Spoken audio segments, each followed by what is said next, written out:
It's been more than 3 years since the hydrogen truck company Nikola was exposed as a near-total fraud, infamously rolling a truck down a hill and tilting the camera to make it look like it was driving on its own.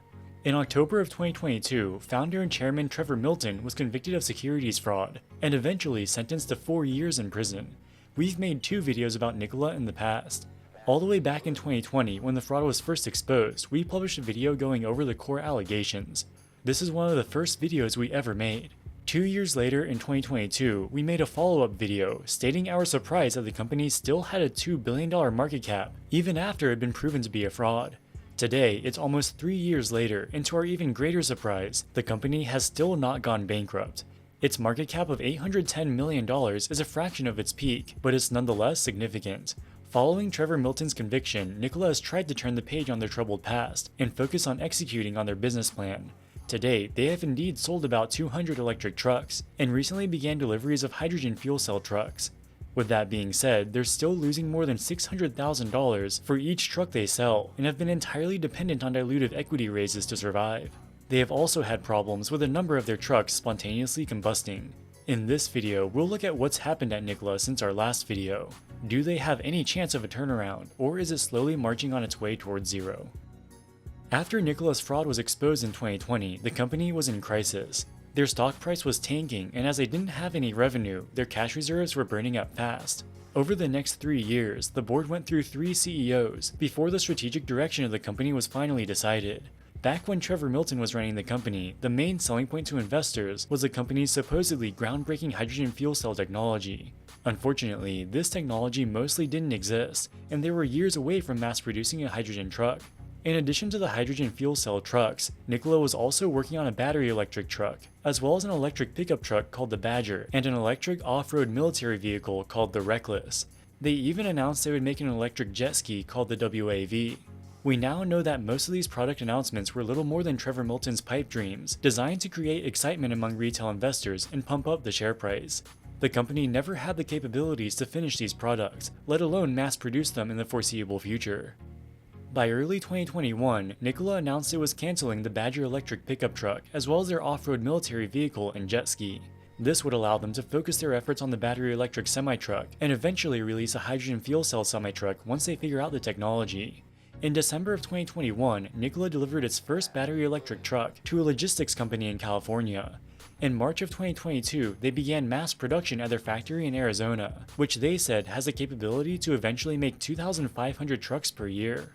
In our previous Nikola video, we compared the total cost of ownership between the battery electric trucks and diesel semi-trucks. Nikola's electric trucks cost about $390,000, more than double the price of diesel trucks, which can start as low as $150,000. Even accounting for fuel savings, the total cost of ownership of the battery truck is far higher, and is greatly constrained by its limited range. It takes 3.5 hours to charge, even with a fast charger. The only place electric trucks could possibly make sense is California, due to the generous subsidies and high taxes on diesel fuel. Even so, electric trucks are still uneconomical. Some fleet operators have purchased a few electric trucks, but these have mostly been small-scale purchases for experimentation and publicity stunts. While Nikola claims its Arizona factory is capable of producing up to 2,500 trucks per year, thus far their production has been a tiny fraction of this. Throughout 2022, production ramped to a peak of 133 by the 4th quarter. But interestingly, in that quarter of record production, the number of trucks they shipped to dealerships actually decreased to just 20. Nikola trucks are piling up in the parking lot instead of being sold to customers. There are likely a couple of reasons for this. Firstly, demand for the trucks has been underwhelming. Second of all, in September of 2022, the company had to recall all of the trucks they had sold to date due to a seatbelt issue. While this seatbelt issue was resolved, it was a troubling sign about Nikola's manufacturing competence and quality control.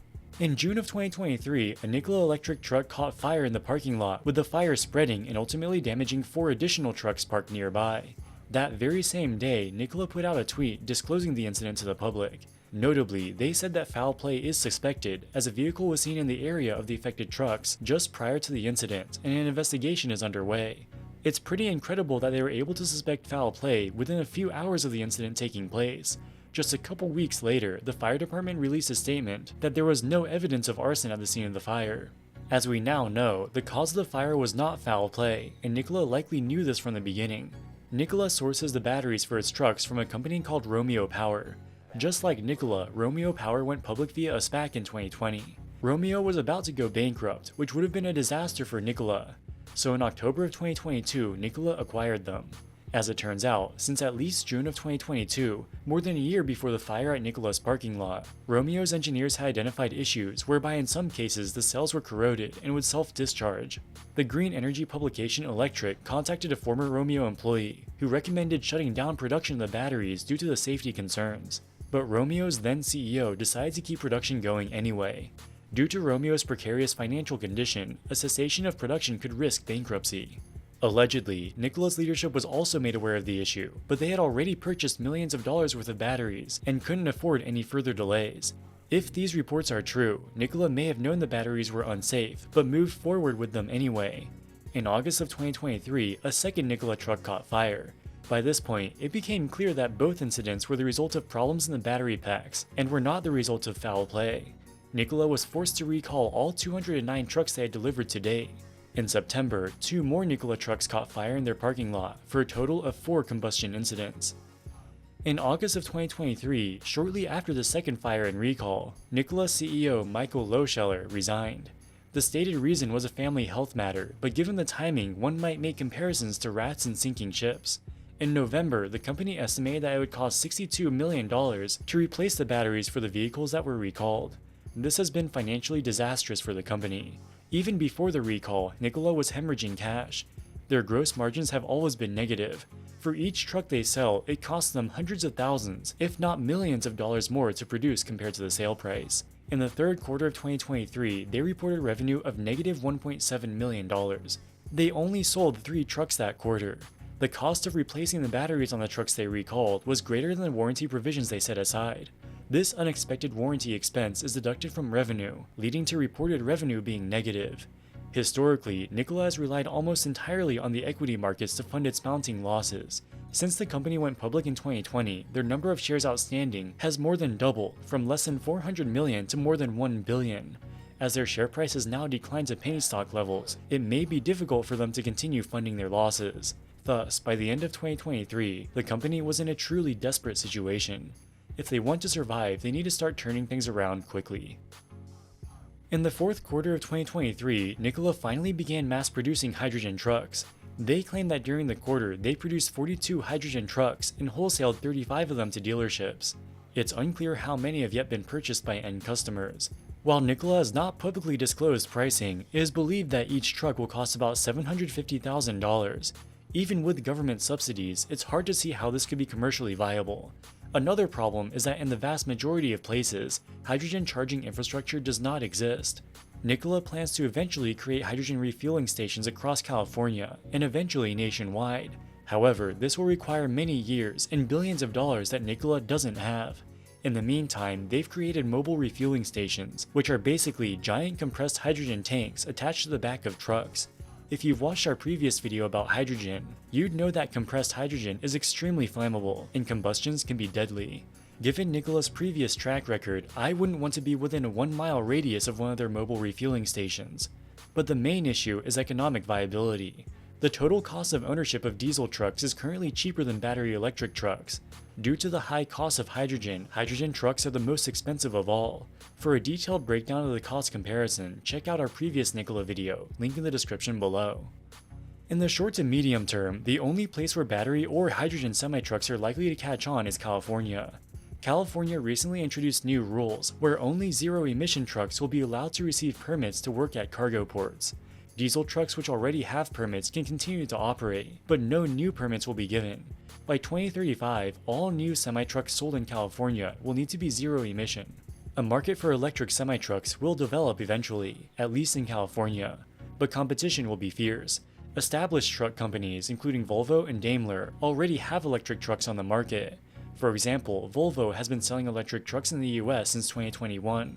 To date, they have sold well over 4,300 electric trucks globally, more than 20 times more than what Nikola has sold. Tesla's electric semi-truck is expected to begin mass production in late 2024. The Tesla Semi was unveiled all the way back in 2017 and is way behind schedule. This is because building trucks is hard. Because Tesla already has a viable core business, they have the luxury of taking their time. They can afford to wait until they complete all the necessary safety and quality control checks before beginning mass production. Nikola is in a very different position. Due to their rapid cash burn, they need to show progress to investors to stay alive. This has driven them to rush their development timelines and allegedly overlook safety issues. This has delivered catastrophic results, which likely deters many customers from ever wanting to do business with them again. In the extremely unlikely event that sufficient hydrogen refueling infrastructure is built, and hydrogen fuel somehow becomes cost competitive, there are other companies which can make hydrogen trucks. For example, Hyundai has a hydrogen truck which they've been selling in Europe since 2020. If you had to buy a hydrogen truck, why would you roll the dice with Nikola when there are alternative options from respectable companies? At the end of the day, Nikola was built on a foundation of lies. They had very little, if any, proprietary technology that could be useful in achieving their ambitions. Over the past 3 years, 3 different CEOs have tried to turn this charade into a real business. But as of now, it looks like a slim chance. Alright guys, that wraps it up for this video. What do you think about Nikola? Do you think their hydrogen trucks will be successful? Let us know in the comments section below. If you've enjoyed this video, make sure to hit the subscribe button so we can bring you the most interesting stories in the world of business and technology. As always, thank you so much for watching and we'll see you in the next one. Wall Street Millennial, signing out.